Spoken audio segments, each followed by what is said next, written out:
Welcome to the Vigor Life Podcast, a source of inspiration, lessons, stories, skill sets, mindsets, and strategies to invigorate and expand all areas of your life. Let's go. Hey, what's going on? Coach Luka here with the Vigor Life Podcast. And today, we have my brother from another mother, Mike Robertson, in the building. It took a long time. Oh, by the way, this is the latest podcast we've probably ever done. Major facts. It's like 10 p.m. right now. But you know what? Fuck it. You know, you got to do what you got to do. I was not going to miss this I would say, opportunity. And I think most people that are watching this hopefully know Mike. IFAST, which has been voted, top 10, top 20 gyms in America a number of times for a reason. And honestly, a big influence too on me as far as when it comes to program design, when it comes to structure and training, like Mike and Bill, one of the top guys in the industry, period. So first of all, my team goes through one of the, people ask me like, hey, what did your team do to learn and stuff like that? And I like to share a lot of that, but physical preparation 101 is kind of like one of the foundational things that we have all our interns also go through and study. So just so you know, the fantastic product, but check out everything that Mike's doing. It's great. So welcome to the show, my friend. Thanks, man. Welcome to the show. If you start, wounding down, I'm going to run out, get a bang, and we'll be good. If I would have gone to the hotel, I would have shaved, showered, all that good stuff.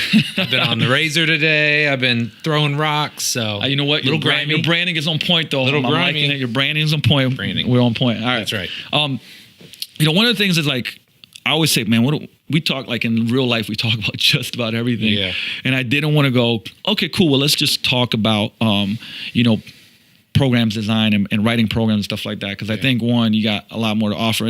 And how long have you been in business? Cause we're coming up to the 10 year, I mean, we're literally at 10 years here in the US. The one in Slovenia is 12 plus now. But how long has IFAST been around? We literally just celebrated our 10 year this year too. So yeah, because I remember we used to be in PAS group 8-9 years ago, something like that. Yep. And I think you started a little bit before me. So there you go. Matter of months. Two decades. Because I know Eric too. Eric just had a 10-year anniversary. Yeah, I think he's got 1 year. Because I'm always like, man, gotta catch that guy, but it's impossible, right? You can't do it, right? It's impossible. But I mean, that's so. So let's start there, man. Okay. And I know I'm putting you on the spot because this is not something that you just wrote down, but and maybe we can go back and forth on this, but some of the biggest lessons for you, and I don't care if they're just on the training side of things, but just the business side of things and maybe life side of things, and running IFAST now for 10 plus years, and like I said, you've done some amazing things in the industry. I certainly think that you're somebody that pushes the industry forward, which I appreciate, and I strive to do that every day. That it's not just hey, let's grow our business, but let's make the industry a better place. But what would you say are and hey, listen, if we don't get to 10, I'm fine. But let's off the top of the head, just kind of how it comes to you. Let's go over, what did you think? What are some of the big, looking back now, some of the bigger lessons that you've learned in those 10 years, being in the industry? Man, the first one I think is just super relevant. And you and I kind of chatted about this the other day, but it's the people you're around every day, right? When you're growing your business and you have a vision for what you want, but maybe sometimes other people don't have that vision, or when you're starting out, you don't know how to hire somebody, right? You don't know how to hire the person that you need. So for me, it's been kind of going through this process of finding the right people that are on board with the message. They're on board with what you have, that vision that you have for your business. Because, man, there's nothing worse than going to your business and not enjoying it because of somebody that works there, right? And so other people deal with that because they go to jobs and other people pay them to work there. It's different, right? But, I mean, it is. I think it is a little bit different. It's crazy. How long did it take you? So, okay. And the thing is, I know we're always kind of figuring stuff out, right? But how long did it take you to be man, I think I've got it now, but this whole hiring, who I want to hire, what our culture, how many years did it take you to kind of get it? Man, I think 7-8 years. Man, honestly. Yep. It took a long time because part of it is what you want is always changing and evolving a little bit.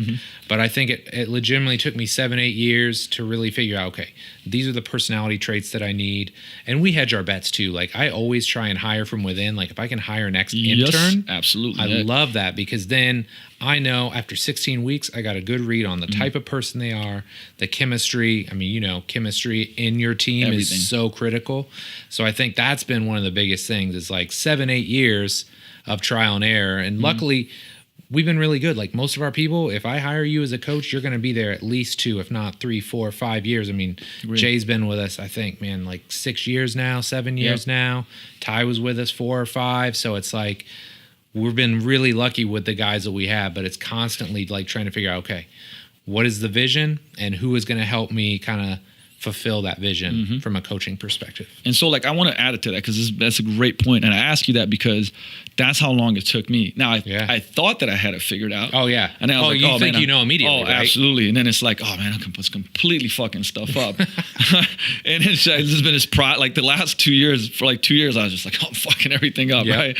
And then now it's been kind of a little bit of a eureka moment. But what I shared, because you came in a little bit later, but for Joe's seminar this weekend, this philosophy of 51-49, I think we talked about it a little bit, but man, I am so bent on this, right? That like the 49, like, so think of it like this. If somebody is 100% proficient tactically, they know everything about coaching and, they're good with like cues and program design, regressions, progressions, lateralizations, all that cool stuff. That only gives them 49 out of 100 points. Yep. The other 51 is like how much they care about people, that they literally have an innate desire, that to help to solve problems for other people, right? And that's the type of person, and I certainly know that that's the type of person I am. Yep. But man, hiring for that 51 has become more and more of a focus for me, certainly, and then developing, the 49. And I realized that like that is very fulfilling for me, is the development part of it, right? There was a couple of times where, I'm like, oh, why the fuck am I doing this? Why don't we just, and then I realized, I'm like, why are you complaining? Like, this is what you love doing. Yep. This is part of the reason why you're in this.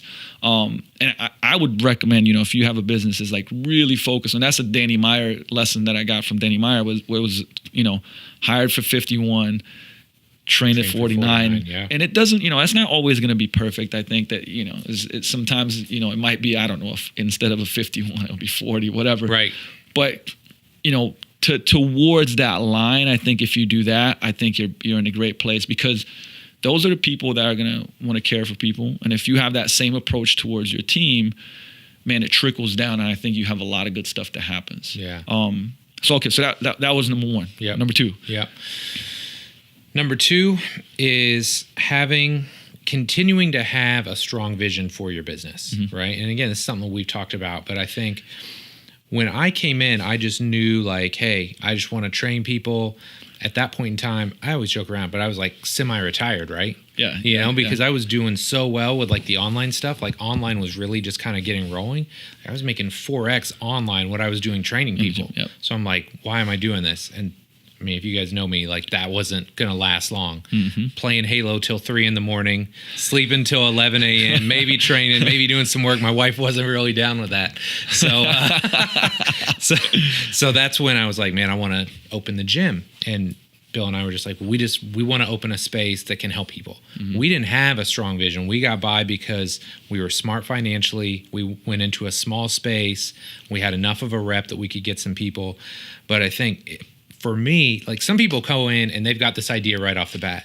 For me, it's kind of evolved over the years to where now it's like I've got this vision of, obviously I want to help kids. I love athletes, myself, training athletes, but I am a firm believer that everybody's an athlete. And so that's like the thing that we always come back to. So, and we honor that, right? Like in my videos, you'll see like we had like this 87-year-old woman and she would come in a walker. Right. But day one, she was throwing a volleyball against a wall, literally from here to there, but that's power for her.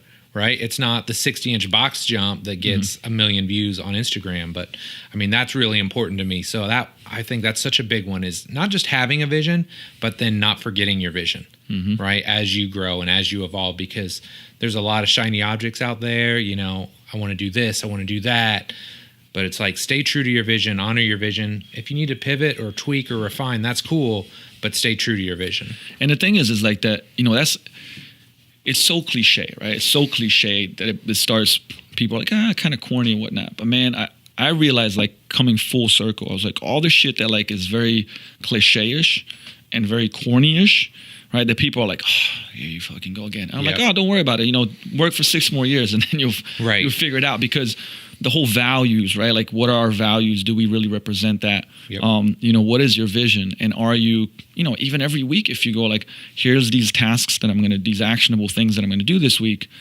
And if you have a clear vision, you can go like, does that really fit within that? Absolutely. And you're like, probably not. Fucking scratch it. It's a great filter. But to me, like the whole Gary V, like clouds and dirt, it really is that, right? Like you got the North Star, the big thing that you're like, man, this is where we're going. And the dirt's like, man, it's the fucking hard work and gritty work we got to do to get there. And I don't like, and that's why I'm a very visual person. I'm not like, you're way more organized than me. Like, fucking like, dude, I'm just a nutcase. You know what I mean? Like, but I do have these things that like keep me in check, right? Like even if you go into my office, there's a whiteboard, and although there's a lot of shit on it, it's like, I'm like, all right, am I working on that? Like even today, Andrea says like, dude, we got to shoot this video for the scholarship program because it doesn't need to be perfect, man, but let's help these kids out, And I'm like, all right, fuck it, let's go. I know I'm flying out tomorrow, but that was one of the things on the list, so bam, we tick that off. I'm gonna get stuff to Megan and whatever, but that's part of the vision. It's on that path of the vision. So like, hey, let's do that, and I myself too veer off, and I think that, what was a great analogy for me was the compass. It's like if you've ever, I've done a lot of hiking, wood stuff, adventure shit. So you have a compass, that points true north. It's not like this. It's like, it shakes left and right and, but you kind of go back to, that's my true north. Yes. So I think that's the key is like when you have the vision that like when you start doing, oh man, let's do this fucking project. And it's like, hold up, is that our true north? Yep. Nah, we'll get back to it. We'll get back to it. For sure. That's a great point because I love it that, because I'll share stuff. I love when people that are doing great stuff say it so that it gets reinforced so that people go like, have I really figured this shit out? Yes. Have I really written it out? Because if you haven't, do it. It's just, I've spent months right now refining our values again and asking myself, is this something that we really stand for or stand against? And it's been powerful, just enlightening for myself, you need to go through that. But that's a great one. Number three, choose how you're going to market. Okay. And here's what I mean by that. I know you're a marketing guy. So I heard this years ago and it really resonated with me because they said there's basically two ways you can market, right? You can either market with money or you can market with time. Okay. So here's what that basically boils down to. If you're Coca-Cola, you're McDonald's, you're one of these huge brands, you can just throw money at anything, right? Because you have that money. It's expendable. You can brand, do all that stuff. If you're just starting out, which you and I both know, you always feel like a startup a little bit, right? When you're a small business. But what they meant by that was if you don't have the money, that doesn't mean you can't market, but you're going to have to use time-based methods, right? So that's creating blogs, creating content, emailing your list, going out, going to networking meetings or meeting with coaches, docs, PTs, whoever is relevant to you, finding those people and fostering those relationships and those connections. Because doesn't mean you can't be successful. You just can't use the same strategy that a Fortune 500 company uses to build their business. That's a great point, man. Like because the thing, think about this. Okay. I always go, people come in now, maybe they've never been to the garage and they come in, it's like, oh my God, this place is amazing. And, all the equipment and this, that, and the other. And it was a huge investment, obviously, the building and everything, but like Equinox can come in and fucking buy like everything I have like 1,000,000 times over, right? Yes. Like we can't buy shit that, is a competitive advantage because somebody else can't buy it. Right. Right. Absolutely. So, but what the bigger companies can't ever do is like the culture, the feeling, the little intricacies, whether for me, it was like the things like the art too, because like it represents something and it's commission and it's personal and so on and so forth. Right. But all those things, it's the same thing, time.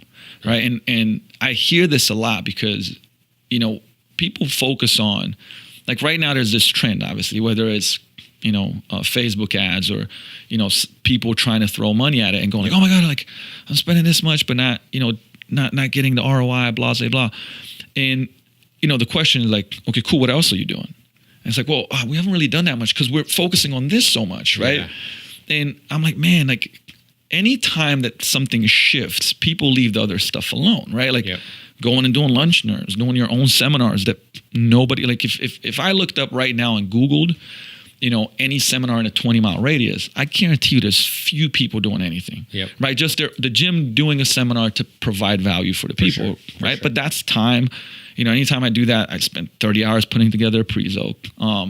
Because I want it to be great, right? Yep. You deliver value, or you go, I don't know, I go like to 12 lunches a week just because I'm meeting with people and shaking hands and kissing babies, right? And but that's time. That's time and energy. So I would just go don't have money, shift and put in more time. Absolutely. Right? And you know what? If you're starting off, hey, maybe you're not that great at the marketing where you're spending money. And that's okay. Learn it, do what you can. But man, there's so many opportunities of shit that people don't want to do, and I love that. I love this quote. It's what's scarce is, what's difficult is scarce, and what's scarce is valuable, right? Think of it this way: the harder that it becomes, the less people are going to do it. So you go hey, are you sending 2-3 emails a week? That's pretty hard consistently. Yep. Less people are going to do it. You're putting out a blog a week. That's hard. Are going people going to do it? Are you doing video? 3 videos a day? Yep. Hard. You're not going to do it. You know what I mean? So you keep listing these things, and it's you just got to obviously find structure and discipline. And if you do, good shit will happen. And it might take some time, but it's going to build up. And I think that the advantage of stuff is, also being creative, right? Like some of the things that you get so stuck because the social media can be this is how you got to do it, and that's it. But I'm man, it takes away from the creativity. Yeah. One of the things we're working on right now, I think I've shared this before, but if not, I don't know if I shared it with you, but dude, I love superhero shit, by the way, right? Yeah. Obviously, the Batman light, yeah, right? So I'm looking, right, talking to companies who can make me a Batman light with the fucking Vigor logo in it, so that we shoot that shit in the sky. That's awesome. And one guy was well, dude, the airport's close. You might have some problems with that. I said, we'll worry about that shit later. But I'm man, how do we build that? On a Friday night, we shoot it up in the sky. And the theme is calling all superheroes to charity boot camp. You know what I mean? I love that. And a great book that if you guys haven't read is called Perennial Seller from Ryan Holiday. I don't know if you read that. I haven't actually read really that. Good I've book. read a bunch of his stuff, but I haven't read that. Really, really good book. I love it. But one of those things was, shared in there was how certain things like that, because then a lot of times it's look, I would honestly do it if nothing happened. I don't give a shit because it's just cool to me, right? But a lot of times then you get, the news go there's this fucking crazy guy shooting up Batman, a Vigor sign in the sky. It's that's newsworthy, cool. Yeah. And then it's it gets rolling and and it's different. And, the other part of it too is people dude, you'd spend money on that? I'm yes, I would. Yeah, absolutely. But being creative, right? That's people don't spend fucking enough time being creative. And one of the things that I took, is why am I blanking on his name right now? James Altucher, right? Mm-hmm. Who has love his books and stuff, but he had the 10 ideas a day. Yep. And I don't do it every day. I did every day for quite a while, but every day I write out 10 ideas, and some of them are completely fucking dumb, right? Yeah, sure. But just to get it out and to basically have my brain start churning ideas. Yep. And I'll shoot text to my friends, I have an idea for your business. I have an, and it trains me to have more ideas, but. That's how that stuff pops up. And I think man, every day spending 15 minutes on writing out 10 ideas is a pretty good use of your time, Huge. It's a hugely beneficial idea. So but I like the way that you put that time, money. Yep. Okay. Number four. So even though I think you and I can both agree it may be the 49, aspire to be a great coach. And absolutely. I think too often, right now, the industry goes in phases, right? Mm-hmm. So right now we're very much in the soft skills and, care about people and get it, appreciate all that. And I'll actually talk about that more in a minute, but aspire to be a great coach. And I don't feel enough people want to do that. They don't aspire to do that, or maybe they don't feel that's a worthy goal. Mm-hmm. But Joel and I were talking about it today. You spend years if you want to work in mental health. Right? To talk to somebody. Well, you're trusted with somebody's physical body 2, 3, 4 days a week. You should want to give them the best possible chance for success. And I think it's something that a lot of people just gloss over now, or maybe they don't think it's as valuable, but man, just aspire to be a great coach. And look, everybody's got different standards, right? Not everybody has to be, the top of the peak, but that doesn't mean you can't be leaps and bounds above where you're at now. Absolutely agree. I would say the first thing that you got to do is go, because that's what the first thing I did, right? I geeked out on everything training, still do.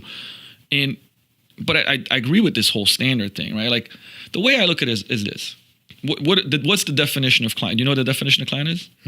It's actually to be under someone's care, right? Oh, wow. I didn't know So that. Yeah, you know what I cool. mean? So that's powerful, right? I went to the team and said, listen, guys, like this is fucking, say client, let me tell you what that means. Yep. They're under your care, Yeah, right? I like that. One, thou shalt do no harm, right?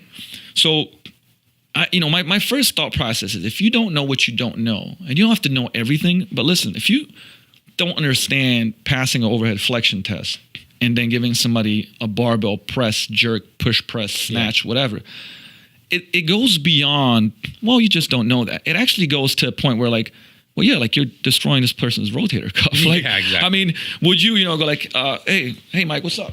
And I'm shanking you. And obviously Right. that's a little more, it's like a little bit more of an aggressive thing. But hey, you know what? Like if somebody's here and like can't go past that and you're making them do, like 50 jerks in 5 sets of 10 or whatever, whatever else it may be on handstand push-ups and shit, like their back is going to go, their neck, their shoulder, it's going to go and you're speeding it up. And that's like, you'd go crazy if you went to hospital and the doctor was like, you got what? Fuck it. Like take this blood pressure pill and it's the wrong thing. Right. And all of a sudden you're passing out. Like, dude, you'd be like suing the hospital, right? Exactly. And so that's where that's why I'm so, I would say, adamant about learning things. That's number one, right? It's like, man, thou shalt do no harm. Number two is this kind of whole conversation. I actually want to ask you about that, what you think about it. But I would say that the fields of physical therapy and strength training, personal training are gelling somewhat, right? Absolutely. Whereas I definitely don't think, there's probably too many, I would say, coaches trying to be a physical therapist, which I don't agree with. Yep. And that's why we have in-house, and you do too, which Absolutely. is, you have one of the best in the world. Yeah. And I refer instantly. I'm like, listen, go see Dan. I'll talk to Dan. We'll figure it out. But I like to know what I'm seeing, right? I like to know, you know what? Like this could be this, that. And like, I want to have tools to do as much as I can, knowing I won't do any harm and help them improve. Because guess what? That person does an assessment. You show them 2 or 3 things and they go like, holy fuck, my back doesn't hurt. Absolutely. That's results in advance. That's magic, right? Yep. And then from there, the trust happens because it's like, man, I went all these places and you helped me do that. Yep. And so to me, the curiosity comes from like, man, if I just learn one more thing, that might help me help somebody. Dude, right? How many times does this happen? You read something about something, right? I remember it was years ago. I read something about elbows. I'm like, oh, that's crazy. And then literally, I kid you not, 3 days later, I had this woman come in. She had elbow pain. I'm like, oh, I got you, girl. Yes. And you instantly can use it. Absolutely. You get feedback. They win. You win. Absolutely. You learn something. And it drives you to learn more. Because that's what's driven me to learn more. And so it is, the thing about it is that like, look, we are in an industry, let alone if you fucking own a gym, but like we are juggling, like there's no way around it. Right. But first you have to, I do believe that like you have to get to a place where you're very proficient at training, getting results, like understanding the body. That's the one that I know Eric talks about this, but I know you talk about it too. It's like, man, like, I went to like massage, I shit you not. Like, okay, I went to get a massage and Massage Envy, right? And I was like, man, like, I work on my gastroc, right? And fucking like, I shit you not, this girl started massaging my lat, and I was like, down here? Oh, yeah. I'm like, listen, man, like, if you're in training, like you should know anatomy. Like you should know movement. You should understand these fucking things because guess what? Like you're training people that like you don't have to get geeky because you have to get good at explaining stuff in a simple way. But there's no way you shouldn't understand those things. Absolutely. And I think that's the pendulum swing, right? What you said, I completely agree with. There's this pendulum of people that are really good at the training side of things and like not good at like the emotional, social intelligence part. And that's fucking killing them. And then you got people that's like, yeah, high energy, everything's awesome, yay. But don't know this shit. And that's not okay either. Right. And it's like, the other day I wrote it down, I said, hey, what are we about? And I'm like, coaching excellence and light hospitality. Put those two together, fucking fireworks, you know what I mean? That's jet fuel right there, man. And do you like, because you talk, you speak a bunch and obviously like you have an awesome podcast, which you guys should check out. We'll talk about that end. But, how much of that do you see? Because I see a lot of it, man. A lot of just people that are just not in tune with the coaching side. Yeah, anymore. absolutely. Yeah. It's it's unfortunately, I think, a growing issue, you know, and it really happened, I think, over like the last 5 years. It's been coming because we were getting, you know, strength coaches that want to be PTs and PTs that want to be strength coaches. And there's so many courses and mentorships and all this stuff. And so then you started to see this swing towards, well, do you actually like give a shit about your client? You know what I mean? Yeah. And so, and that's fine. Like nobody's ever going to say that's not important, but you get to a point where just everybody's saying it and everybody's regurgitating what everybody else is saying. It's like, okay, like we get it, but like, do we really need like podcasts and books and everything else about this? Like, this is the only reason, like, I'll give you a short story. The only reason I was successful coming out of school is because I was a good human. Okay. So I start working at this, it was a chiropractic clinic, right? And coming out of school, I legitimately ranked myself on all the skills that I think I'm going to need to be a good strength coach. Coaching exercises, writing programs, rehab was one of them. Literally the worst, 2 out of 10. What's my first job? Doing freaking rehab, you know? So literally I'm like, I'm destined to fail at this job. Yet I had incredibly good results with what I now deem really crappy programs. And I would say it's only because of the emotional factor. Because for 30 minutes, those people knew I was listening to them. I cared about them. I wanted to see them get better.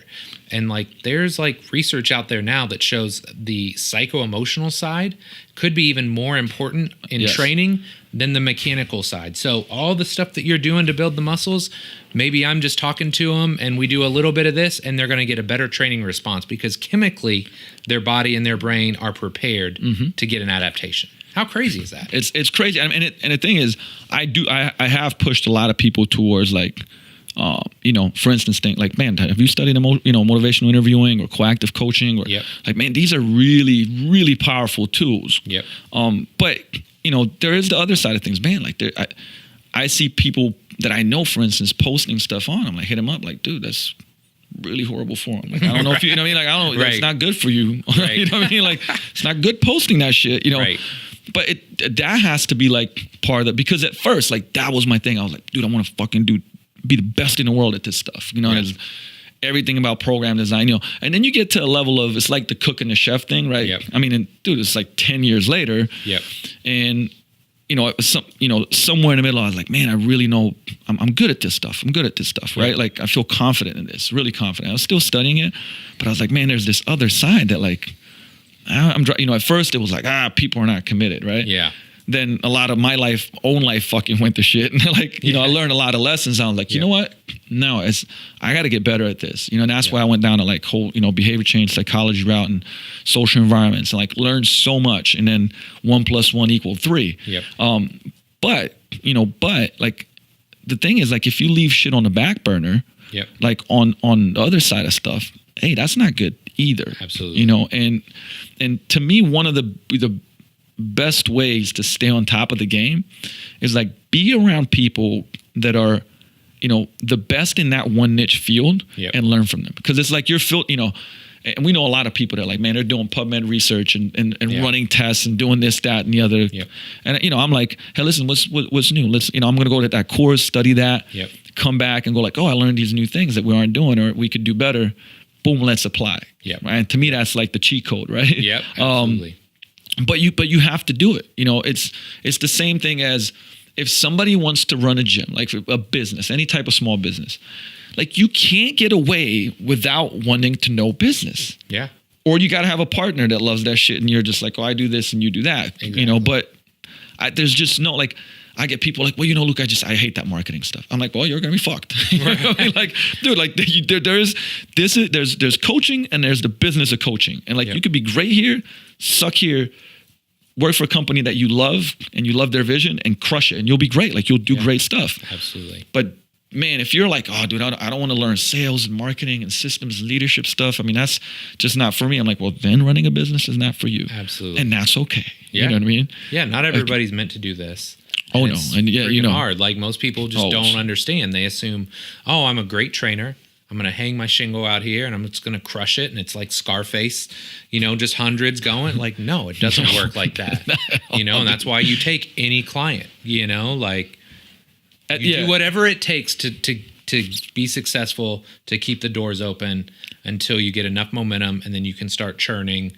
You can start kind of, the way we looked at it was, man, hey, look, you want to pay $59 a month to rent our equipment when we open our doors? That's cool, because that's $60 we wouldn't have otherwise. But as soon as we started to get busy, what's the first membership we got rid of? Open gym, gone. Yep. Next, one time a month, gone. Now we're at a point where if you're not willing to commit to twice a week, semi-private with us for a year, then we're not the right gym for you. And That's awesome. I'm okay with that, and as long as you're okay with that. That's awesome. So I like that though. But I mean, once again, right? Like, because at the beginning, this is another thing. Do you see this? So I've seen this kind of like where people try to start niching really soon. Yeah. And I'm like, no, dude, like fucking train everybody all the time. Yes. Because it gives you variability and teaches you how to train a lot of different, populations.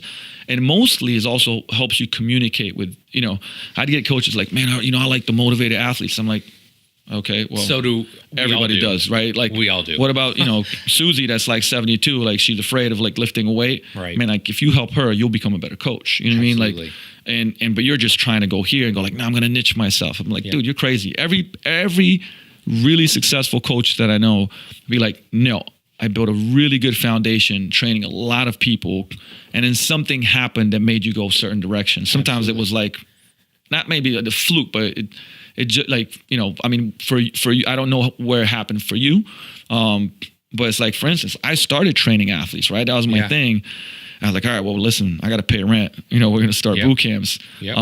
And back then it was still like a boot camp blueprint. I know you remember that, right? Yeah. And I was like, fuck it, I'm going to do. And I actually started doing boot camps in a big box gym. It was the first model ever where we put EFT inside of a big box gym on top of EFT. Oh, nice. And the people, they were like, this shit won't work. And I was like, trust me. Yeah. But I was still like, I don't know if it'll work, right? But I mean, we launched it and it's like, it fucking worked. And then that gym, actually, the interesting thing, I just had like breakfast with Chips Warzel, who was one of my good friends and also a mentor that owned the Vision Quest gym and sold them for like tens of millions to LA Fitness. Now is running Move Fitness. And it was a great, like come full circle type of thing. But he was like, hey, fuck it, I trust you. Let's see if it works. And it worked, right? And, but then the boot camps took off, and I didn't, I was just like the crazy Luka. It's like I was so into coaching, I didn't take myself too seriously. We'd have orientation that I'd be fucking doing ninja kicks. My curse count was like 7 to 10 times higher than it is now. I was just like, Gene knows fucking Gene. Actually, that's when Gene started training there. Nice. And like people would come in, and like half of them would be like, dude, this is crazy, right? I'm not coming back. And another half would be like, this is fucking awesome. It's the best. And that grew, and it was like very organic, and I rolled with it, right? And then semi-privates wanted to train and so on. But it was kind of like, I just went with it, of course, because like, man, when you got to pay married, you got to pay the bills, you got all these different things going on. You don't go like, I'm just going to train athletes, right? Yeah. And athletes thing was always there. But that's how it happened for me. And how did that happen for you to where like you kind of glided into more of the, I'd say, the athlete realm? Yeah. So, I mean, we started off as same deal. Like, look, if you will pay money, you can train at IFAST, like from... That's the criteria. Literally, like if you have money that we can take out every month, you can train with us. And so, we started off as we'll take anybody. And when we opened for like 2 years, it was only Bill and I. So like if you're coming to IFAST, you're either training with Mike or training with Bill. And so it kind of evolved as I kind of got myself off the floor a little bit. I had this one soccer girl who I still love and adore this day, K-Dog. But I started training her when she was 15. So I started working with this girl, and we had some success. And I, had started to get into the soccer space a little bit. And then out of the blue, this guy who played in the MLS for Columbus Crew at the time, his name's Danny O'Rourke, had some knee stuff. He's like, hey, I want to come see you. And so, boom. That was like, we had a really good off season. He started to get better. And then he's like, hey, so I got this guy. He's pretty good. He's my best friend. His name's Chad. He wants to come. Like, okay. And then I come to find out, I don't know anything about soccer that really. And then I realized, oh, dude, this guy's like a 2-time MLS Defender of the Year. He's played for the U.S. national team. So then it's like, okay, so then Danny leads to Chad. Lori Lindsay has come in at this point in time, another national team person. So now it's like, oh, Mike Robertson is a soccer guy, but I had trained like high school and soccer and college age kids. But like, that's how the soccer thing started, is because, you know, I was putting myself out there on the internet. I talked about what I was doing. I don't claim to know I claim to know maybe a few things, but I don't claim to know everything. Yeah. And so that resonates, I think, with people. And so that just got the whole soccer thing started. And but you 2011. But you like threw yourself into that shit though. Absolutely. Right? Absolutely. So then it's like, oh, well, look. And this comes back to our thing about being a good coach, right? Like, man, I'm thinking in the back of my mind, dude, Danny O'Rourke, this guy plays in the MLS. Lori Lindsay plays for the U.S. Women's National Team. Chad Marshall, again, like, I need to get better at this. Now I'm all in on soccer, right? Like, I'm reading soccer textbooks. I'm going to Dave Tenney when he was with the Sounders. I'm coming to the Sounders seminar because I want to learn about that stuff. So I'm all in on that world. Like, it's kind of obsessive now because, like, Saturday morning, I got EPL on at like 7 a.m. My kids are like, "Oh, we're gonna watch soccer." I'm like, "Is it Saturday?" Like, yeah, we're watching soccer, you know. But that's, you need, and you know this probably better than most. We need a healthy level of obsessiveness about what we do if you want to be good. Absolutely. And not just being good, but being great. And I just wish more of us really aspire to be great. And if you're listening to this, I'm not talking to you, right? Because you're in that world. But I mean, go to the big box gym with the dude that's, you know, trainer on his back and he's looking at his phone while his client's doing the same workout that the client before did. Like, those are the people that I wish would hear this and just be like, man, I could make such an impact. I could make such an impact if I got serious about my shit and being a better coach and trainer. You know, I asked that because, like, I always found, honestly, like, I get anxiety around it, right? Like, I remember this story, like, one time, you know, this girl came to me and was like, "Hey, listen, I want to do a physique show." And I never, you know, fucking train anybody to do a physique show. We sat and she kind of shopped around and was like, and she went to like a lot of the body, you know, like the people that's what they do. Yeah. You know, and all of those were like, man, that guy Luka fucking hasn't trained anybody, like, fuck him, you know? Yeah. And I'm like, not talking shit about anybody. I'm just like, look, man, like, I really know my shit. Like, I haven't trained anybody yet, but like, I'm going to go home tonight and probably study for like 4 or 5 hours and do that every day until I really know my shit. Absolutely.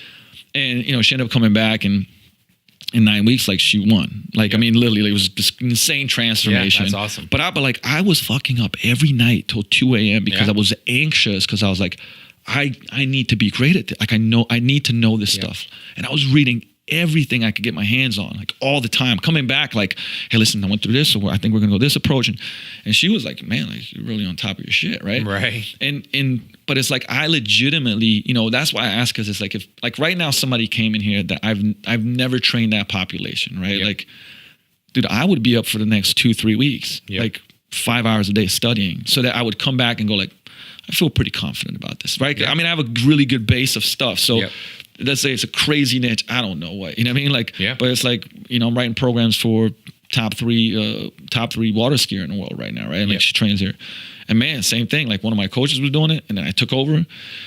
Man, I'm at home fucking like watching water ski videos. You know what I mean? Like, okay, the lead up is 8 seconds during the squat, but they go from one side to the other. So, you know, like, just programming this whole fucking thing. And because I can't, you know, and I think you need that. Like, if you want to be great, like, you need that. You need to have a bit of a bit. I think I'm way past a bit, but the point is that you have to be obsessive about being great. Yep. Like, man, watch, you know, great interview. If you haven't watched the Kobe interview on Lewis House podcast, right? Okay. The Mamba mentality. I don't know how I got him on there, but it's really, really good. And I mean, this dude is just, I heard a story about Kobe, like when he was done with basketball.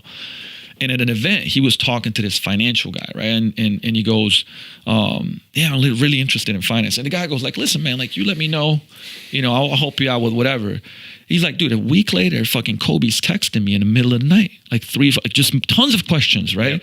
Because he's so obsessive about it. He's like, dude, I'm going to fucking be the best at this stuff. Yep. And, you know, the dude made a $6 million investment that turned into a $200 million investment. You go like, it's that obsessive part. And I think the goal is to kind of control it. Yeah. It's like X-Men, you know, like Jean Grey, the Phoenix, right? Control your superpower. Control those powers. But man, I don't think, like, people put a bad rap on being obsessive. And I'm like, if it's positive addictions, fucking let's go. Yeah. You know what I mean? And I think that everybody in this industry needs a healthy dose of that. Yep. And maybe check themselves, because you've been in this for a long time. Like I've been in this for a long time.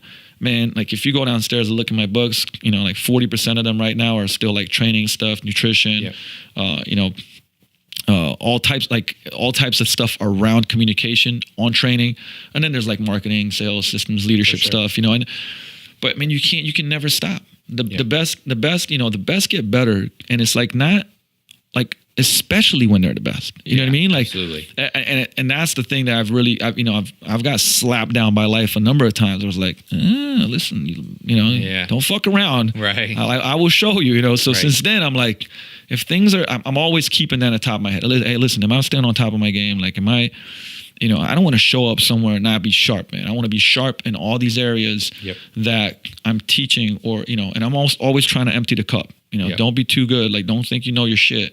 And that's why, you know, I get all like presenters are always like, oh, dude, so you're going to take this course? I'm like, yeah, dude. Like, you know, they'll speak here and they're like, you're taking notes on most of this stuff. I'm like, yeah, I don't know. I mean, dude, like I'm refresher, new stuff. I don't know. Right.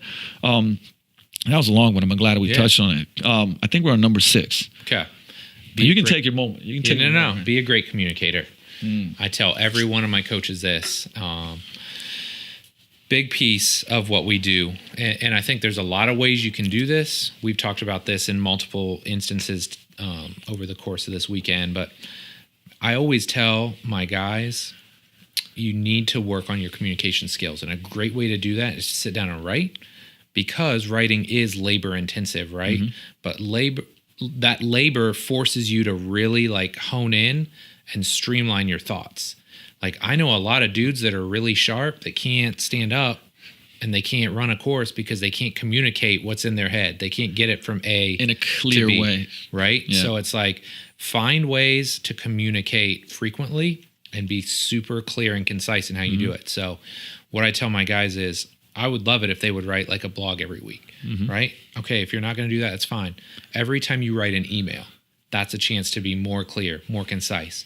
Every time you're starting a session, what's the goal? What's the intended outcome? Can you be clear? Can you be concise in your coaching, in your cueing? Like, one of the things that we do with interns is, you know, when interns first start coaching, it's like, okay, so what I want you to do is reach your arms out, and it's like a fucking paragraph, right? Like, no, I don't want a paragraph. Jay Chung, our morning guy, he'll literally say, you have 2 words. You get 2 words. What are you going to use? Or talk in bullet points, right? So it's like finding ways to be incredibly clear in your communication, because I don't care if you stop coaching tomorrow. If you can be an effective communicator, you're going to be more successful in any job, any relationship, anything you do over the rest of your life. That will pay dividends. It's basically a transferable skill.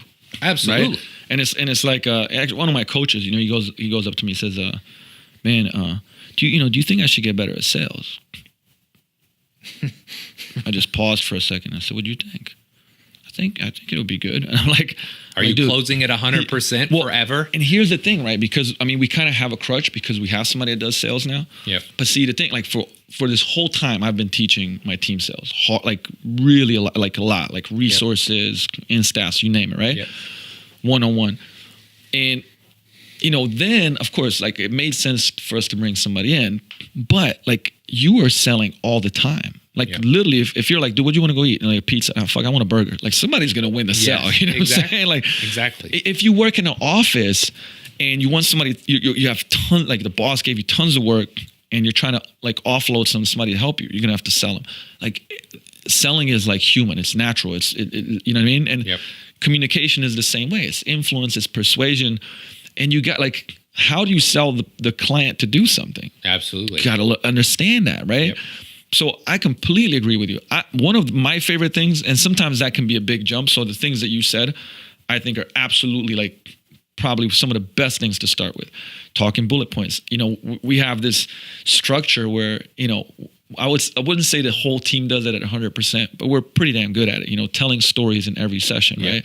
Love that. Like I always end small group team training. You know, there's a story. There's a thought that brings everything together, and people can leave going like, man, Okay. You know? Right. And if you do that, like think about it. If somebody's there 4 times a week, 52 weeks, I mean, 200 times a year, I'm getting inside their head. Like shit's going to change, right? Absolutely. But that's a great opportunity. But doing mini presentations or seminars, whether it's doing it for the team and in-staff, whether it's doing it for, you know, whether I have, you know, Theo was running a mobility workshop. I'm like, listen, put it together, you know, like get your thoughts out, have a structure. Here's some examples, right? And then they go and do it. And that's massively beneficial because they have to do exactly that. Absolutely. 3-hour workshop, you got to get this stuff out in a structured way that makes sense. Yep. For sure. Phenomenal. With number 7. Number 7, I would say be more observant. Okay. And as coaches, this is like the lost art in this day and age. And again, I'm going to sound like a curmudgeon talking about all this stuff. I'm like, man, I'm 40 now, but like you can talk about wearables and fitness tech and monitoring, and that's all great. But there's also a time and a place to just notice when this dude walked in today, he was slumped over. Every time he gets a break, he's on his phone texting Bay or whatever's going on. Like there's something going on. And so I don't need a wearable. I don't need a piece of fitness monitoring to tell me something's going on with this dude. And it can't tell you. Right. And like, okay, so even if his HRV does suck or whatever, and Joel, I love you, so I'm not coming at you. But it's like, okay, if you would just pick your head up and look at this guy, or you would just have a meaningful conversation, some great things can happen. So like, I won't divulge the name, but like one of my higher level guys that I worked with this past summer, it was obvious. He came in one day and something was going on, right? And some of those days you got to work harder as a coach, right? You know, like if you just kind of, there's a time and a place, right? It's knowing people. And sometimes you keep going, you know, sometimes you just kind of grind the session out, you check the box, you move on. But I was kind of like kept circling around like, hey, how can I get this guy to open up a little bit today, right? And so somehow he had put up a book on his IG. And I'm like, oh, you like that book? He's like, yeah. He's like, have you seen it? I'm like, yeah, I love that book. He's like, oh, well, I didn't know you were into books. So then that led into the next 20 minutes of, number one, great training. But on any break, it's like, oh, well, what other books do you like? What other books are you reading? So it's like just by the simple fact that I was observant, and then I tried to find some way to break down that wall that day. I feel like that was really, really critical. And I think that's just a general life skill. My wife might tell you different. She might say I'm not so observant. But like when it comes to like being on point with my coaching and my clients, like be observant. You know, what's going on in between? Well, number one, how do they look when they walk in? Number two, what's your interaction like right off the bat? And not just what do they say, what does their body language tell you? How do they warm up? How do they look when they're training? Like, just be more observant, and immediately you will be a better coach. Absolutely. Because the thing is, those things lead to all the things that we want, right? I did this. Man, have you read the book, The Coaching Habit? I don't think so. Man, so I did a whole podcast on it. It's like 7 questions. Okay. But I mean, I can go deep as fuck on them. Right. But it's like 7 coaching questions and like how you can, I talked about it more from a team standpoint, but you can do it with clients, right? Yep. Where it's like this first question, and every question has like this huge science behind why it works, right? And of course, the foundation of it has to be that you're actually intrigued and curious and you care, right? You can't like robotic, right? But the first question, like, hey, what's on your mind, right? And most of the time, like people will say stuff. I love that question, right? Just for the record, because it opens up a whole door, right, of different things. And so, I won't go through the full 7, but I'll go for the first 3 to 4 because they're really, really cool. But you know, what's on your mind, right? And people go like, you know, today, like, and this at work, whatever, right? Yeah. And this is a dope question. What else? Because what else most people have a lot of shit, so it makes people keep going, right? And like usually it'd be like, what else? And be like, oh, nothing else, right? That's usually the end of it. Yeah. And the third question ends up being like, well, what's the real challenge here for you? Because now they have to clarify the problem. Well, you know, this is the main problem here. Yeah. Right. And then you can keep going, same thing with like, what else? Yeah. And then the fourth question ends up becoming like, how can I help you here? Like, what can I do for you? Right. Like, anyways, and it goes down through 7. Like, it's really, really good. And man, the day I read the book, I started using it. Yeah. Clients, with coaches, and I was just like, oh, this is fucking phenomenal. Right. Like because now I'm getting somewhere and I'm pulling some stuff out and I can help this person, right? And it doesn't have to be like an hour thing. It could be like a 5-minute thing, right? Once you really get it, I've trained it so much now that I can insert one of those questions somewhere. Yeah. And like, oh, what's the real challenge for you? Well, and it's like in 5-10 minutes, I've coached them up, right? And I think those but it starts with what you said, being observant, right? Like it's being observant, because it's like, man, why are their body languages? They're stiffer, they're not moving. What's going on, right? Yeah. And then you kind of like do detective work throughout the session. And man, like if you can get past like some of the build the trust or find something out, like you've done so much more than, like, oh man, you check the box, right? That person now is like, man, like, I trust this person more. Maybe I'm going to open up a little bit more, right? Yep. So that's a great one. I just love that question. It's such a good entry level question versus, oh, how are you doing today? Or, it's how you doing? It's just like, oh, fine. It's like, and it's done. It's right? done, it's over. And the thing, I've became crazy intrigued about questions, and things to say and lead, because they're really, and it's crazy stuff, right? Like I told Joe that the other day. Like, never ask people like, do you have any questions, right? It's people are like, no. Yeah. But if you go like, hey, what questions do you have? Yes, totally. Completely different, right? And so the toolbox, like I've kind of built up this toolbox and keep building up this toolbox of like being able to recognize scenarios and situations and inserting things like, different exercises or different questions, or, because that makes people move along the path. And I think that's very, very powerful, like learning that stuff. But same thing, right? It's kind of like, this falls on the communication side of things. This falls on the understanding the body side of things. Like, you got to learn all those things. I think if you want to be great. Absolutely. If you want to be great. Absolutely. Which leads us to number 8. 8. I would say, especially if you're thinking of opening a facility, start small.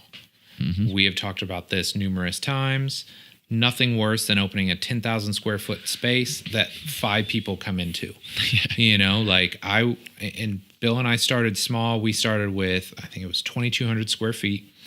And we were in a good position because we had both set aside cash, which, if you run a business, if you got cash, that is king, right? So we both had cash. We both had some equipment. So we put in like $5,000, right, to get some extra equipment that we knew we needed. We had 2,200 square feet. We had 3 platforms, 1 open platform. We had a Schwinn Airdyne that we bought off Craigslist for $200. It was bronze. That tells you how old this thing was. $200, and we had a Prowler that you could push in the back. That was it, right? That was it. Like, it was so Spartan.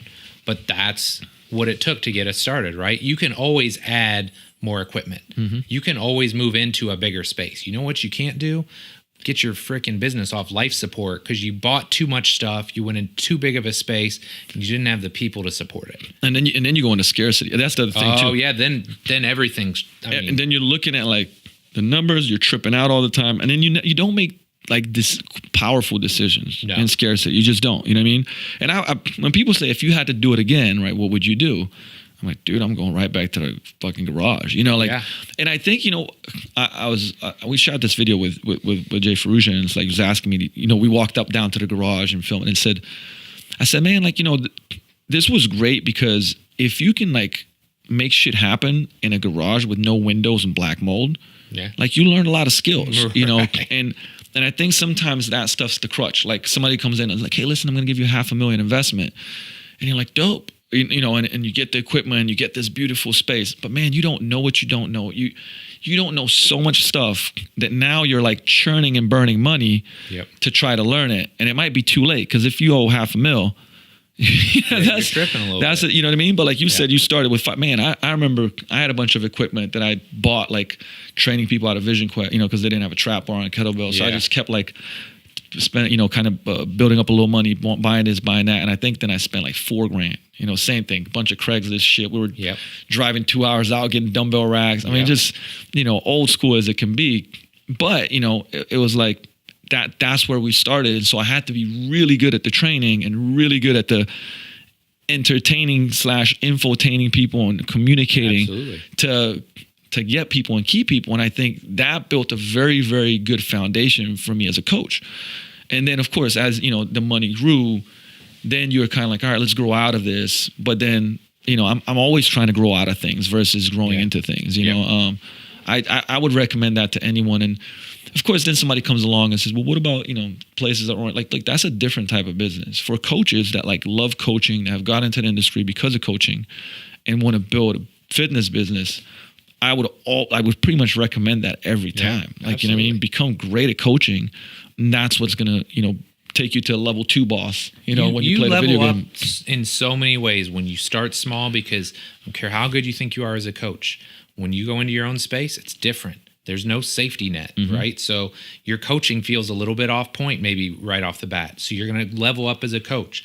You're going to level up your selling skills, your marketing skills. You grow into that space so then you can then grow out of it. You know what I mean?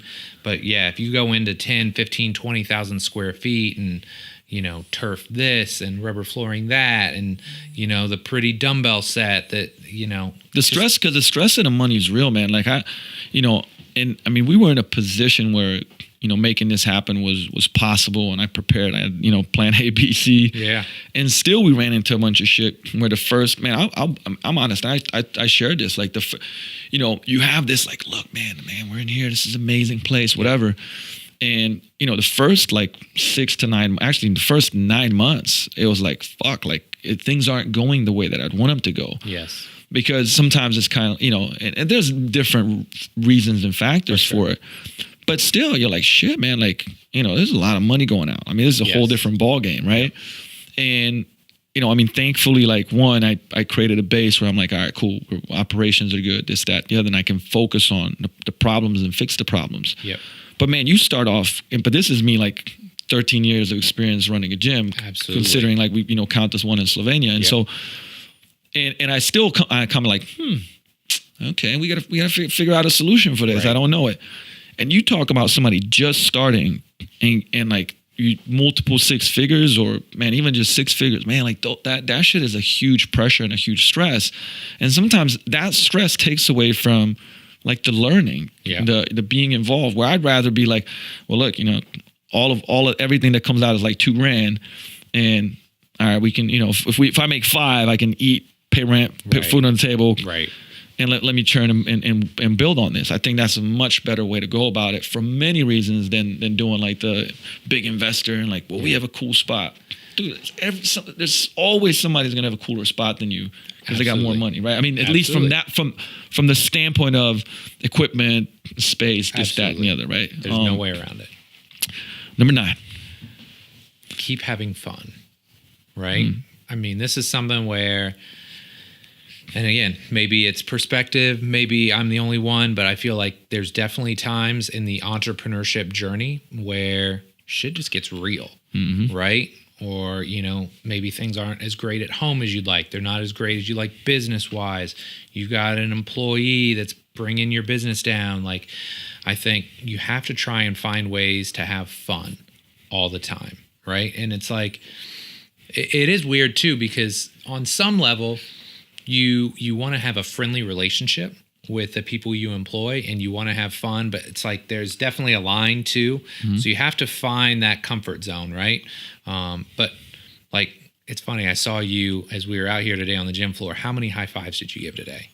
Everybody. Approximately a fuck ton. Yeah, the fuck ton. Right? That's the exact that number. Would be an approximate amount. I'm the same way.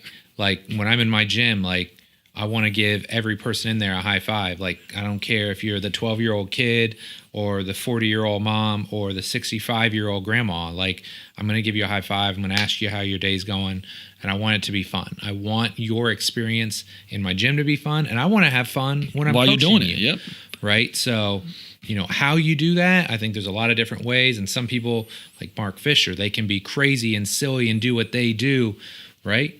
Not everybody can pull that off. So you've got to find ways to truly enjoy your business, to make it fun, because then you'll want to spend more time in it and you'll want to invest more time in it. And what's funny is like that there was parts of the last, decade plus that I had a feeling like, nah, man, like, that's not an important thing, right? Yeah. I gotta make shit happen. I gotta grind. Yeah. And, but you learn, you go like, look, like you can work your ass off and have fun. And you can work your ass off and be thinking and worried and all, I mean, it really, and it is a skill that you develop, right? Because while I'm on the floor, and I'm on the floor a lot, whether it's today I'm training, other people are training, I'm just interacting, coaching up a little bit, high-fiving, or whether it's me truly coaching a group or whatever it may be. Like, man, I have a choice. Yeah. Right. Let's say there's a shit ton of stuff going on in my life, right? Yep. Which there usually is. You know what I mean? That's fair. But it's like when I'm on the floor, I can't do anything about that. Yep. Like, but what I can do is, man, I can make people smile, laugh, have a great experience. When they have a great experience, I have a great experience. Because I'm a 51er. I'm like, man, you're having fun. Fucking, I'm having fun. Like, I'm going to coach your ass up, and then you're going to do great, and you're going to leave, and you're going to just be like, man, that was awesome. And I'm going to be fulfilled by that.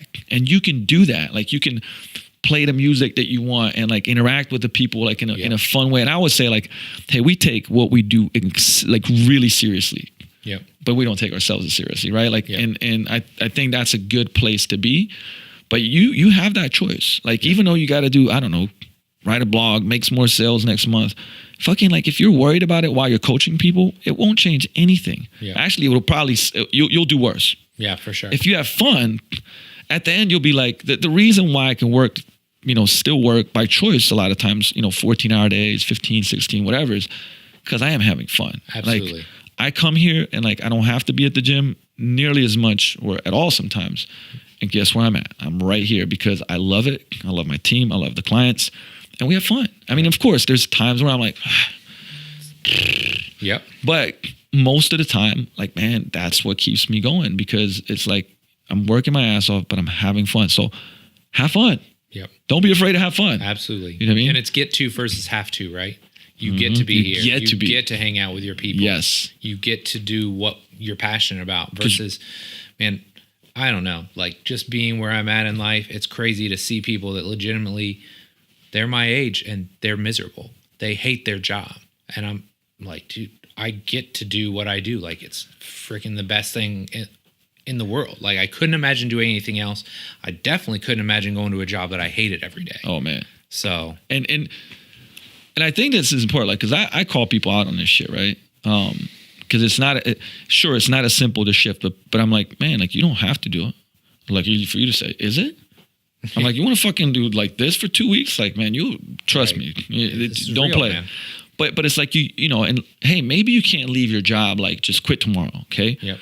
But you know what? You can make a plan and go like, I'm going to work 3 hours after work, and I'm going to build this side thing, or I'm going to start doing resumes. And I mean, you can do something about it, and you don't have to fucking do this. Yep. And I mean, we're talking about like how in the last, like for me in the last 3 weeks, I've lost some people that are very close to me, and like, man, like that. I mean, that was tough, but it was also like this, like, man, dude, life is short. Like, you fucking don't know what's going to happen. Yep. Why would you spend, like, if you work like a 10-hour day, which is pretty normal, I would say, for most people, and you sleep 7, you're already living more than half of your life at work, right? Yeah. Why in the world would you choose to like be like, oh fuck, I don't like what I do. I hate what I do. I hate the people. Right. You know what I mean? Now, I would say there's also like a perspective thing. Like, maybe you could love your work way more if you had a different attitude and approach to it. For sure. But if you know that's not for you, man, like, life's too short to not make a change, man. Absolutely. And you can do it whenever, 40, 50, 60, whenever. Absolutely. Man. And all right, man, you've been smooth. Thank you. You've been smooth. Did you plan this out? No, but you're gonna love fucking number 10. Phenomenal. Number 10. Let's go. Number 10. Build a business that serves you. All right, and this is something where the entrepreneurial lifestyle can be chaotic. It can be hectic. You add children, in my case, into the mix, it's a whole different ballgame, right? So, for me, there were a couple big things. I wanted to make sure I always had time with my family every day. I wanted to make sure that, my business could train anybody and everybody, but I wouldn't necessarily have to do that because I wanted to focus my passion on training soccer and basketball guys. So, like, if you look at my day now, man, I'm up at probably 6:15, and I'm going to work till 7. Then my kids are up 7 to 8:30. Then I get them on the bus. They do their thing, get them going. Then I go and I do my work from 9 to 8:30, 9 till 4. Then I come home. 4 to 8 is with them. 8 to 9, I can still do work. I can wrap up emails, all that. What boss is going to let you do that? Right? Like, no boss. But the two businesses that I've created, Robertson Training Systems and IFAST, have allowed me to do exactly what I want to do. And I mean, it's not traditional, right? Like RTS is online. That's where I get a good chunk of my income versus IFAST. But that also allows me to fuel and funnel some time. Like some of these basketball guys, they don't have a ton of cash, right? Or I'm taking a flyer on them because I believe in them, right? And I'm like, look, dude, I know you can do this, or I know you can come back off this injury. So build a business that serves you, right? And everybody's different, right? I'm not going to tell anybody, go out and do what I do. What does that mean? Yeah. But it's different to everybody. So for me, my priorities were, taking care of myself, right? Because if I don't take care of myself, family, the business, everything else suffers. Number 2, take amazing care of my family, right? My dad worked his ass off, right? His whole life. My mom was an entrepreneur too. So I didn't always get the time with them that I would have liked, but I knew it was because they were working hard to provide for us and to take great care of us. So now it's like, man, being real, like I'm going to work hard and I'm going to do the things that I need to do, but I'm also going to say, look, this is my time for my kids, for my family, because I want to be the best dad, the best husband that I can be. So that's just kind of where I'm at. But I mean, that's like really real stuff. Like to me, make money. Yes, absolutely. That's important. You got to be able to take care of everybody, take care of my family, take care of my athletes, my employees. Like I want to leave the entire space a better place based on what I did. Right. And so we talk about no regrets, right? And not like, look, if I go out tomorrow, I can say I went all in. I made hopefully as many people around me better because they were around me and I tried to lift them up. So that's just kind of where I'm at. But if you build a business that serves you, then you're going to be more powerful. The people that work for you are going to be more powerful. Everybody you're around will be in a better place because of you trying to take care of yourself and run the business the right way. And that's a great point. I mean, essentially what you're saying, like, look, there's a bunch of non-negotiables. And to get there is, a lot of times hard, right? Like you don't go like, hey, I'm year 3 of business. Everything is, it's almost like Craig's, the perfect day. Like what's your, or as close to it as you can get, right?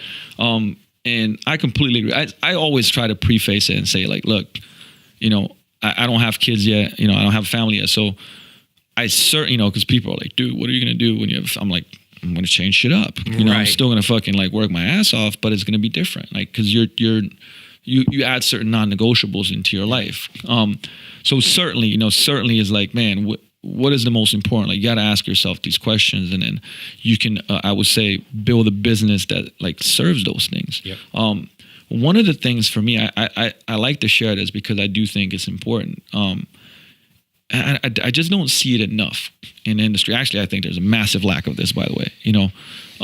I've kind of started shifting towards going like, like my business is also there to serve my team, my people, right? Because first of all, like when you're one person, right?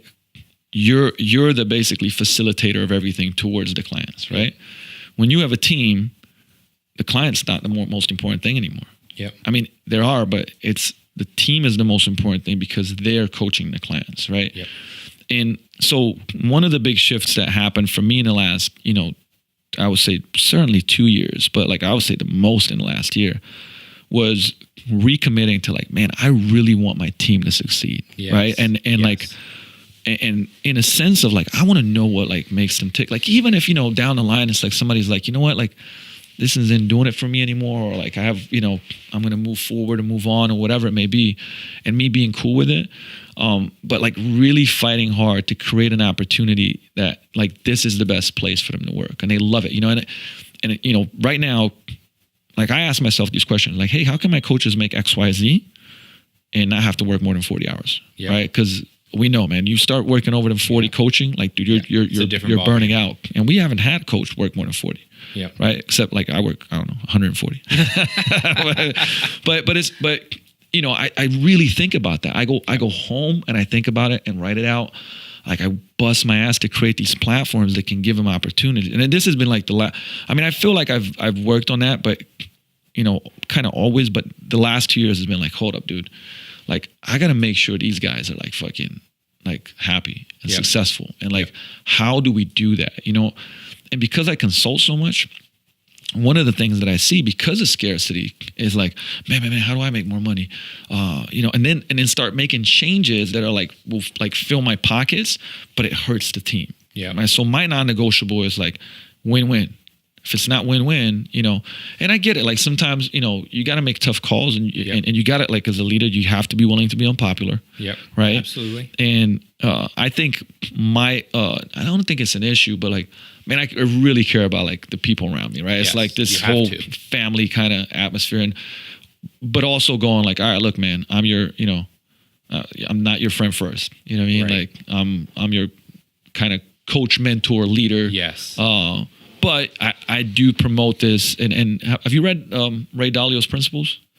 Man, you're killing me. Man, you got to read that shit. I know. That's all right. That's all right. I'm just throwing it out there. But, you know, the meritocracy, like where everybody has a say. And like you know, I try to be like, I'm more and more, I'm like, hey, let's build this together. You know what I mean? And yeah, sure. Like I lead, but it's like nonetheless, like everybody's a leader. You know, great leaders build other leaders. Yep. And I do think that is an important thing, because if you don't do it, man, nobody's staying. Yeah.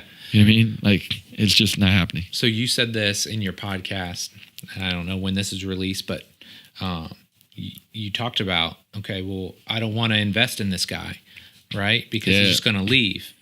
But then you flip that back. Well, okay, what if you don't invest in him, but he stays? Man, that's like the worst case scenario, right? Catastrophe. Right? But the other part of that was too, man, and like this was a real big, and I can't remember where I learned this, but it was like, you know, it's like, man, but you're investing, you're pissed, you go home and you're pissed off about them, right? Yep.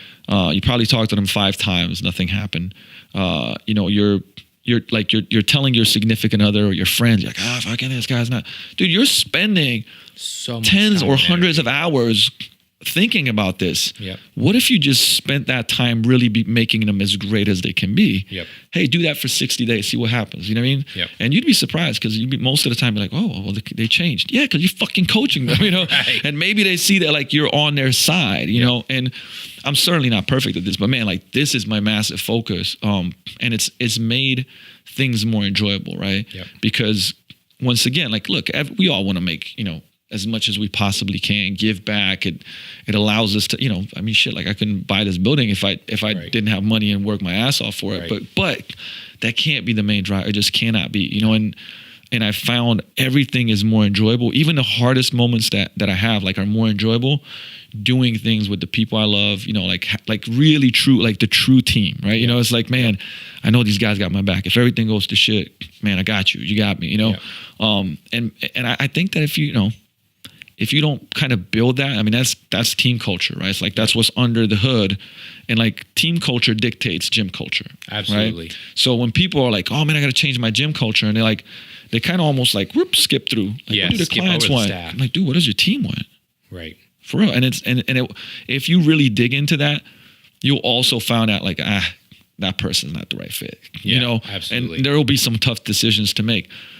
But you can't, man, like if you do not focus on that, you will be fucked. Like, yeah, you know, absolutely. That's my really nice way of saying it. And I'd say that for any business, but in the gym business, certainly. Like, you got to go all in on that. We, actually, one of our guys, Ty Terrell, just took a job with the Atlanta Hawks. So super stoked for him. Awesome. Right. That's amazing. Yeah. And so it leaves us in this weird time, because like I always talk about when I had Jay in the morning and I had Ty in the afternoon, it's like, man, I got 2 NBA All-Stars, right? I trot them out. It's easy. I mean, you got Kevin Durant and Steph Curry. You don't have to coach them that much, right? They're All-Stars. But then you lose that, and now we've got Eric, who's an amazing young coach, right? And I talked to him like he's my first-round draft pick, plugging him in. But you got to coach him up more. So it's been really interesting, because now our staff is immeasurably younger. Yep. Right. We still got Jay, but we've got like 24, 25, 26-year-olds. So that really kind of recommitted Bill and I, like, look, man, we can't just kind of coast. Like, we need to be in there. So now we've got staff training back on the mix, and we're trying to do all these things again. And I tell you this because we had this issue with our turf a while back. Turf gets ripped out. They bring the new turf in. There's huge holes in it. Right. Well, these guys were like so on it. Like a couple of weeks later, they get the new turf in. It didn't come in till like a Sunday. These guys are in on their Sunday, like helping them do all the stuff. They're moving the equipment out of the turf side. Like, these guys totally stepped up. And, you know, maybe they do it otherwise, but I definitely don't think it hurt the fact that they knew that we're investing our time in them. We want them to be great. And I've told them, like, look, man, we've lost our last 3 employees to Google, and the Atlanta Hawks, right? So it's not like they're going to Joe Blow's gym down the road. I'm okay with that. Like, if you're going to go work for a professional baseball team, or you're going to go work at Google or wherever, I want you to be the best freaking coach possible, right? So I am going to invest all that time, because you know what? It's going to come back tenfold by the relationships that you build, you know, on the gym floor. It's going to carry over when we get new interns in, and now you're giving back and you're coaching them up, and now they're going to be a better coach. It's like, and the thing is, like, common sense. And I think that's part of the fucking mission, though. You know, like, if you truly, I think that there's a lot of things people say, but then there's like, man, do you live this stuff? Yep. But, you know, if you look down the line and say, look, man, those guys went there and they did something great, man, like, you feel proud, right? Absolutely. Like, man, I had a little piece of that, maybe, you know what I mean? Yep. And I mean, shit, like, you know, Eric Otter with the Memphis Grizzlies, right? Like, and what's cool too is that, you know, they come to Portland and go up there, hang out with them, with him and chat, and it's like, man, but that, you know, that wouldn't happen had he not gone to IFAST, had, you know, that whole network would have come together, and he's doing great things, and like, man, that, you know, if you do it the right way, they pay it forward. Absolutely. And that's, you know, my whole thing most of the time, like, people are like, dude, what can I do to repay? I'm like, dude, pay it forward. Yep. That's what I want you to do. But I want you to do that. Remember this moment, right? Like, when you ask me what do you want me to, like, what do you want from, like, what do they want, what they can do for me? I said, man, you'll find somebody, mentor them, do the same thing, and pay it forward. Yep. And it's like, once again, it sounds corny, but man, like, that fucking, like, that fills me up, you know? Yep. And you could be like, you could have went and said, oh, fuck.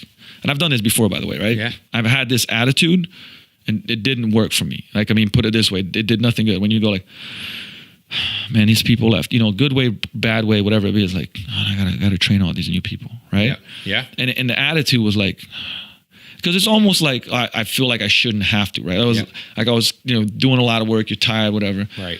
But when I shifted and I get to, like, man, but I literally was like, don't you like doing this? I love doing this. Yep. What are you talking about, man? Go in it with gusto. Then I go in with the gusto, and the experience became completely different. Yep. Right? I'm like, man, they're fired up because they see me being fired up about it. And it's like, and then I get fired up about it because they're doing well. Right. And I'm mentoring, doing the stuff that I love doing, you know? And it's crazy how like life works because of a perspective that we have, a story we tell ourselves. Like, no, I shouldn't have to keep doing this. It's like, dude, you kind of have to. You kind of have to. That's kind of, you know, that's part of the job, right? Like, and you shift your story, and like, your life can change literally through a story. Man, dude, that was like the smoothest pulling out 10 points I've ever fucking seen. I love it. I'm gonna shake your hand. I love it, man. It was amazing. No, but so on a serious note, we did not plan this. I didn't tell Mike what we're gonna do. We just came in here and sat down. That was great, man. Do you have like a bonus, like anything that just on the top of your mind that you're like, man, you want to really share that? You feel as for anybody in the industry that's like, hey, listen, like, this is something. It's a golden nugget. This is important. Like, take this with you as the last thing. Man, I would just always say, be conscious of the impact that you have on people's lives, you know, and man, it doesn't matter whether, you know, it's a little kid, a stay-at-home mom, a grandma, a pro athlete, like, it just doesn't matter. Like, you can have such a positive impact on somebody's life. And one of the things I always come back to is like, maybe life's not harder now. I don't know. I've only had one, you know, but, like, everybody is dealing with something, right? And I feel like a lot of times now, and maybe I could be wrong, but like, I feel like a lot of people are unhappier now than maybe they were 15, 20 years ago. I don't know why that is, but it's like, you have such a strong impact on people, not just on a day-to-day basis, but if you're doing things right, physically, on a month-to-month, year-to-year basis, where you can literally change people's lives. Mm-hmm. And I know that sounds hokey and cliche, but I mean, I really take that to heart. It's like, the truth. You got. I mean, the thing is, and you got to believe it first. Absolutely. Like, if you don't believe that, you won't behave like that. Yep. You know what I mean? Yep. And I'm vocal about this because I don't give a shit. Like, when somebody go like, okay, Luka, right? But I've started, like, I think you changed the world from the inside out, right? Like, I mean, this is the first time Garrett was the first person that said this, and I was like, man, that's powerful. And I wrote it down, like, that was my fucking thing. You can say, well, what'd you guys do? I was like, look, we change one man, one woman. We change your family. We change your family. We change your community. You change your community. You change your city. You change your city. You change your state. Change your state. Change your country. Change your country. Change the world. Right? Yep. It starts with one man and woman. Right? Yeah. And I truly believe that. And you know, the way that Vigor has kind of gone, and this has been if you ask me this, and, we've known each other for such a long time that if you asked me this, I don't know, 5 years ago, 7 years ago, 8 years ago, and you said, what do you want to do? Like, it probably would be a little bit of a different answer. But now, it's kind of like, we're looking at other buildings to build brunch spots and like event spaces and all these different things. And the reason why is because I think communities change the world. Like, when you get a group of people in this environment and everybody's fucking high-fiving, hey, what's going on? Like, man, like, talk to me, right? And you're shedding tears and you're helping them and you're coaching them. And they're in this environment that like promotes growth, personal growth, right? Personal powers, which Vigor stands for, right? But man, like, there's no other way than for people to be better and see a different perspective and a different, a better, I would say, life. Yeah. And the more of the, that's why I'm like, man, like, but if we build more of these things, we grow the community, and then we create more touch points where these people are being helped to change their life for the better, right? And instead of going like, well, look, I'm going to change the world, I'm like, hey, fuck it, I want to change the city. I want to I want to change the people inside our gym, and then I want to start moving out. And part of the reason why we're starting this, the scholarship program. And to be honest with you, like, I always get a little anxious about it because it's a responsibility. Absolutely. And I don't, it's like you can't fuck around with stuff like this. You can't go like, oh, this sounds cool. And then you got these kids that you're mentoring that really need your help. Like, you can't mess around, right? Like, and you're like not showing up, or you're late, or like, oh, I got to do that, right? So I always get this anxiety around it, because once I commit, there's no turning back. Yep. But when I think about it, me and Andreas is obviously a huge. I mean, the guy has an orphanage in Mexico, is opening another one up. I mean, like, man, and that's how we connected. Was crazy. We connected through like our love of charity. I mean, he was a member here, and I helped him out and whatnot. But that's how all of it came together. And I was like, dude, I have this like dream where, we're helping hundreds and maybe thousands of kids a year, and it's funded by our own charity programs. So now, instead of giving it to, different charities, which is awesome, 80% of it funds our own program. That's basically kind of an internal nonprofit that helps out these kids, right? I love that.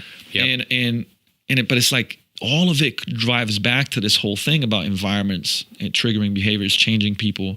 And that's what my whole philosophy is like. Well, hey, maybe in the next 10 years, right? Yeah. Yep. Like, my drive is still make this the best gym in the world, but like, let's make fucking Vigorville this city that like promotes change. And we did it without like somebody coming in dropping $1 billion. Yeah, we did it without like, because I think a lot of people think that like, oh well, the resources. I'm like, man, like, I was broke, man. Like, I opened the gym with $4,000.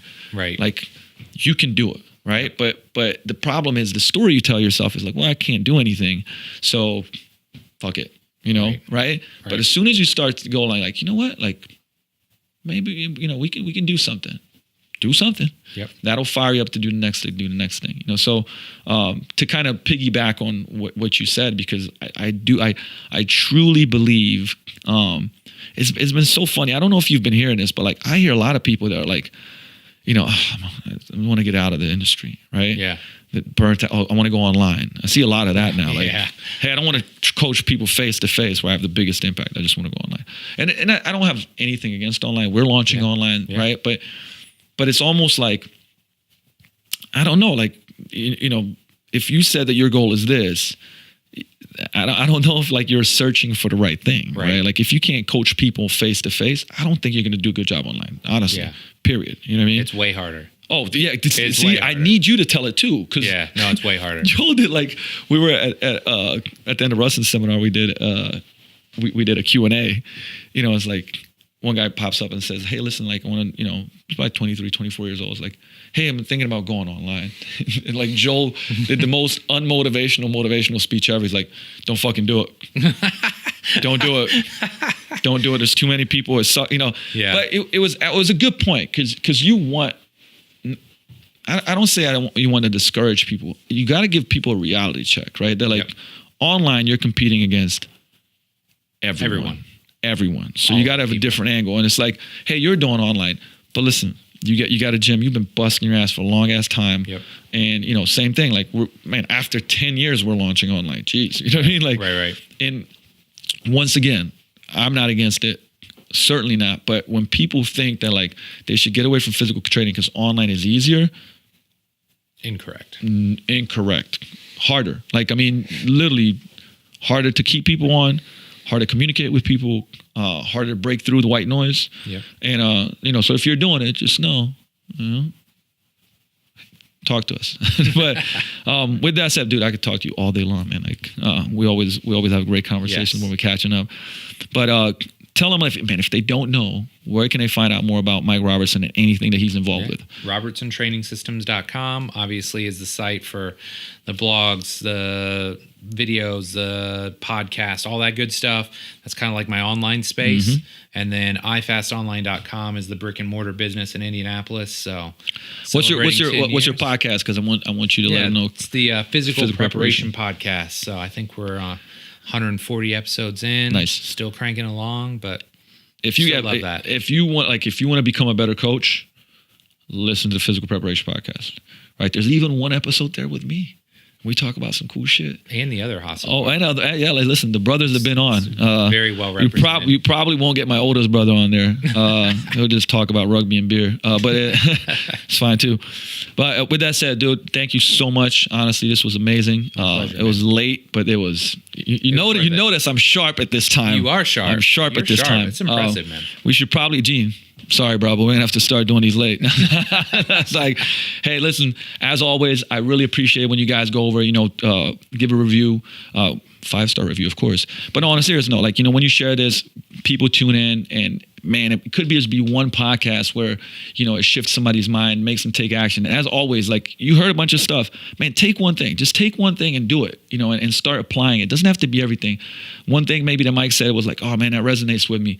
Cool. How are you going to apply that this week? How are you going to go back to your gym, your business, your clients, and actually do something and not just be like, oh, man, I heard it on a podcast. It was cool. Cool. What did you do? Right? So go leave a review and then take action on it. I'll see you in the next episode of Vigor Life Podcast. Peace out.